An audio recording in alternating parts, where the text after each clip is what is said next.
if you're a fan of Spider-Man, you're a fan of this movie. You don't have a choice because it's so many good traits about the characters and how they show them. Miles is definitely the main character of this movie. Even though there's multiple Spider-Man, Miles is definitely the main character of this movie, which I love. Let me tell you about Sony. Sony, y'all, y'all managed to come up with a great movie. I don't know how you did it because I was worried about what y'all did with that other guy. You know, the big guy who eats people. That guy, yeah. Um,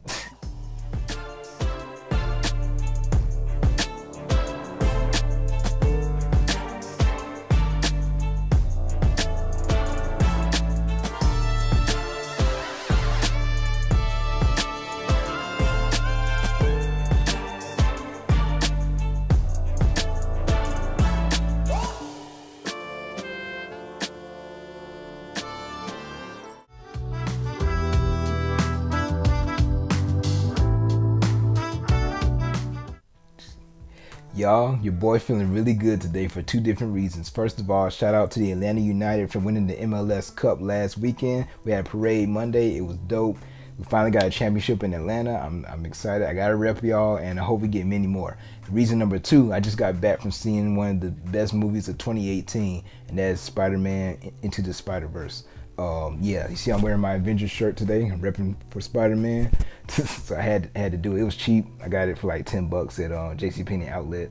Hey, it's for Spider-Man. So let's go ahead and get into this review. First off, I'd just like to say shout out to the voice acting. All y'all did an amazing job. Shamik Moore, he played Miles Morales. Jake Johnson, he played Peter Parker. Haley Steinfeld, she played Spider-Gwen. Liev Schreiber, he played Kingpin. He's Sabretooth from the X-Men movies. Also, Shamik Moore, who plays Miles Morales, he was from the movie Dope. I keep messing up this guy's name. Mahershala Ali.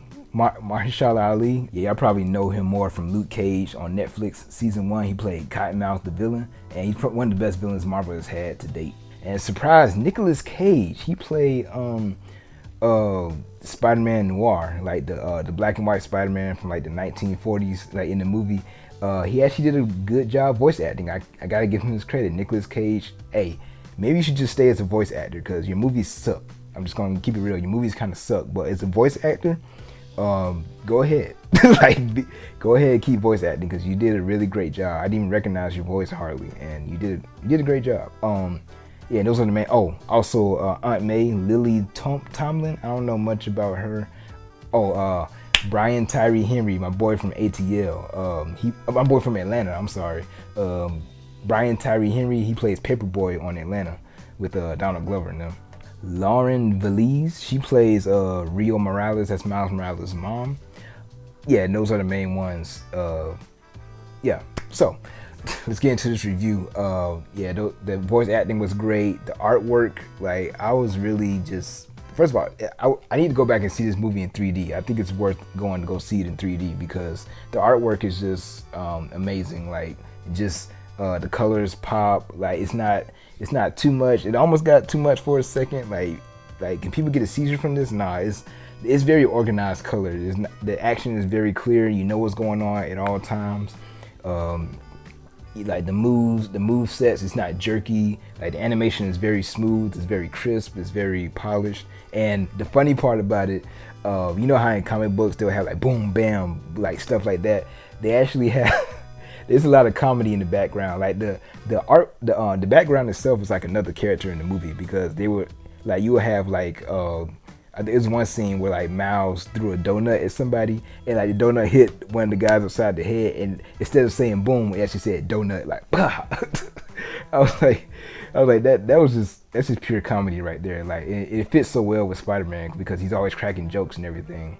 And oh, if y'all see my shirt drooping, it's because I got this new microphone. I might get an actual microphone instead of this thing because it attaches to my shirt and it kind of hangs on it. But I'll keep it for a second, but yeah, as of right now, this is my microphone. So yeah, but yeah, back to the artwork.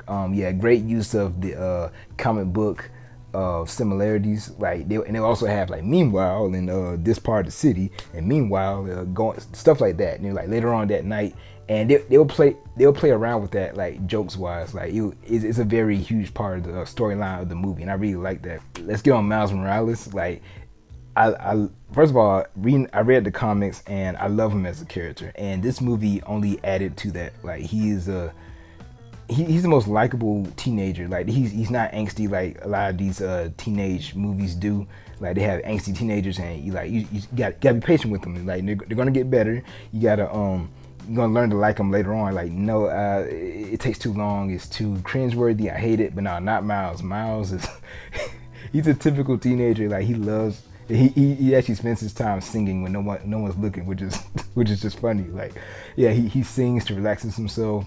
Like he has some type of popularity at the school, but he's just like he's just a regular teenager who loves hip hop and stuff. And like it's funny because like at his original school, he's like sort of popular or whatever. But when he goes to his new boarding school, charter school, whatever you call it, he actually he has to start all the way over, and he's not really fitting in too well. So like he's kind of a fish out of water, but at the same time he's still able to maintain his charming personality. And like of course he eventually gets bitten by the spider, which he gets his powers from. But how that happens, like it's like the storyline, they really work well with the Spider-Verse. That's why that's the title of the movie, the Spider-Verse. Like how all the different Spider-Man characters come together, like it's very well. The reason for it is like, okay, I see why this is happening, and I can't tell too much or I'll spoil the movie. But just seeing how the necessity of all the Spider-Man getting together to try to stop Kingpin, and like you really see that. You really see each Spider-Man has their own backstory. Each Spider-Man has their own personality, which is dope. Like Peter Parker, he's an older Peter Parker. He's like down on his luck, and you see his life is spiraling out of control, and you see how much of a screw up he is. Like a lot of these heroes don't have it all together. Peter Parker, he's kind of a screw up. Like if he doesn't have like proper guidance from the Avengers or somebody older than him, he's gonna like mess up his life. Like he has an estranged relationship with his wife Mary Jane. Like he's having problems with that. He's running low on money. He's kind of addicted to the Spider-Man job, and it's like he can't really give it up. And he knows with great power comes great responsibility, but at the same time he's not really being responsible with his own personal life, and he has to learn how to balance that. Gwen Stacy, she's one of my favorite characters in the movie. You find out in each universe the necessity for Spider-Man. Like in Gwen Stacy's universe, she's a Spider-Woman there. She gets intertwined in the mix-up, and like they all initially they're all like just trying to get a feeling of each other, but they do come around to each other as friends all together. Like they really click later on. But two more characters, Spider Pig, which is ridiculous. It wasn't too much of him, so it wasn't like an anomaly. He actually was able to fit into the group really well, and it didn't turn into a kids movie. He actually brought comedy that was like, okay, I see you. And then the anime version of Spider-Man, the Spider Girl, she had a robot, and it was like, and then Spider Noir, voiced by Nicolas Cage. Again, Nicolas Cage, I don't know where you got this talent from, but you stick to voice acting, because I don't like your acting skills, but your voice acting is dope. Stick to that. So like all the different Spider-Man and women, they come together, and like everybody's really clicking and everything. But the difference between them and Miles Morales, all of them are established Spider-Man. Miles Morales just got his powers, and he's still learning, so he's not really like he's trying to go on missions and stuff, but he's just like he keeps screwing up. It's like, man, I can't control my powers. I can't control I can't turn it on when I need to. Like it's really hard for him. He's still in the learning phase, and like Peter Parker at the same time, he doesn't really want to treat him. He doesn't really want to teach him how to use his powers. It's like, bruh, and I need help. And Peter's like, man, I just do it myself. Like I don't have time to teach you right now. But you see during the teaching process how Miles and Peter end up bonding, and it's really a great friendship story. Like just seeing them, the necessity for each other. Like you see them benefit from each other so well in the movie. Like, and everybody, it's funny, everybody benefits from Miles Morales. Like initially he can't contribute with his superpowers, but with his personality and with his optimism, his knowledge of things, like people, they really gravitate towards him, and everyone learns from Miles. So Miles is definitely the main character of this movie. Even though there's multiple Spider-Man, Miles is definitely the main character of this movie, which I love, because I was afraid they were going to shortchange him.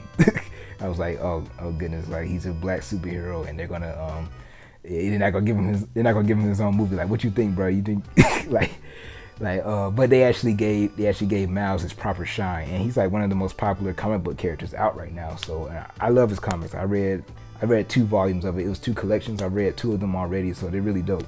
I really like Miles. Yeah, all the characters benefit from Miles, and also May Parker, Aunt May. She's funny in this movie because like Uncle Ben has been long gone. You see Aunt May, she's ready to get back out there. She's like not trying to sit around. She's not trying to like she's taking control of everything. Like she takes control of Peter Parker's resources. Like she's just like she's like the oracle of all of this. Like on the Matrix, the oracle who knows everything and has all the resources. She's like that.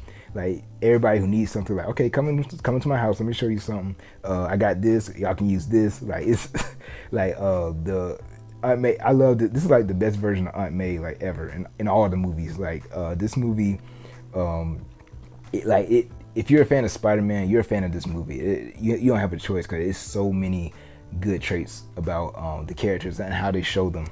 Miles' dad, Jeff, I believe his name is Jeff. I'm sorry, I read the comics.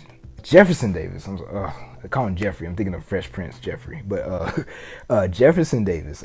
He's a police officer, and you find out he really does not like superheroes, because superheroes, they don't have accountability. They don't have to follow the law, quote unquote, and he doesn't like the fact that these people in masks, they're hiding their identity. He doesn't like the fact that people don't know who they are, and you can't really hold them accountable to their actions. Just like you're playing superhero because you're probably doing it for either attention, or you just trying to feel important, but you're not really out here, being an officer like me. You're not really out here putting your life on the line, and having your family in danger and stuff like that. Like Jefferson Davis really isn't feeling the superhero gimmick at all, and that really causes conflict with Miles Morales, because Miles is Spider-Man now, and he's like, my dad hates superheroes, and I just got this. Like, I even asked for this power. I got bitten by a spider. Like, I don't like. He's kind of in an unfortunate situation, and so yeah, you got that character dynamic going on, and you don't really hear too much about Rio. Rio is his mom. You don't hear too much about her opinion of superheroes, but she is. Whatever Miles is doing, she's concerned about it. So she is the caretaker of the family. Like, she really does love her husband, and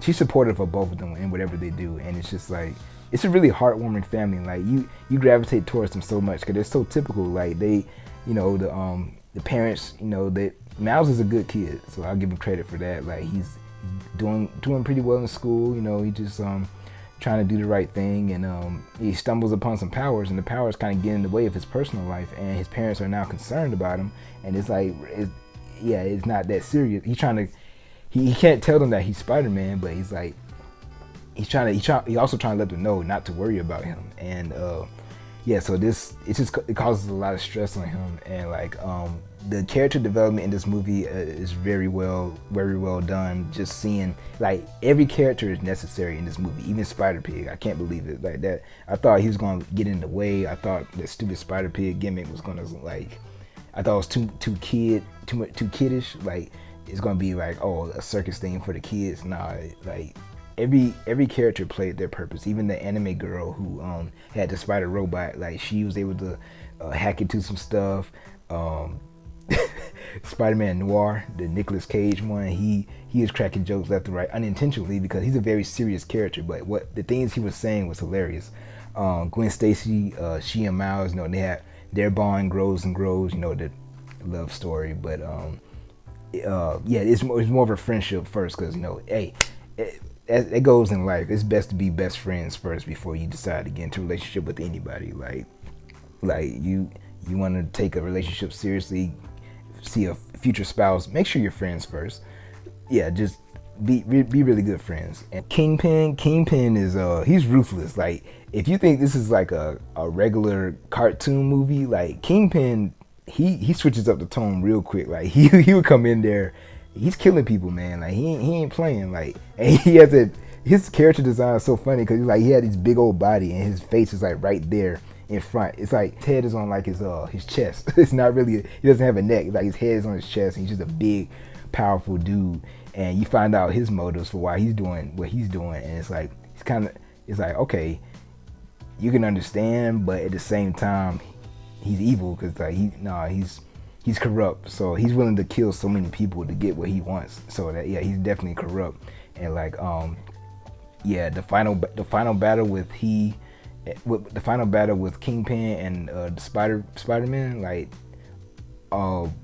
it's very well done, and like you sense the desperation in that battle, and I really love that. Like this, it's a very serious movie. Like you think with the comedy and stuff, like it's just for yeah, it looks like it's for kids. It's not, y'all. It's a family movie. Like you learn some important life lessons in this. Like you learn some deep stuff about the street life. You take some things away. You enjoy the action. You enjoy the comedy. You enjoy the character development. Like and another thing, excuse me. The music. The music in this movie is like one of the best soundtracks. Period. Like you thought Black Panther had a good soundtrack. This movie right here, I even heard some Biggie in the soundtrack. Like I was like, wow, okay, they really going there.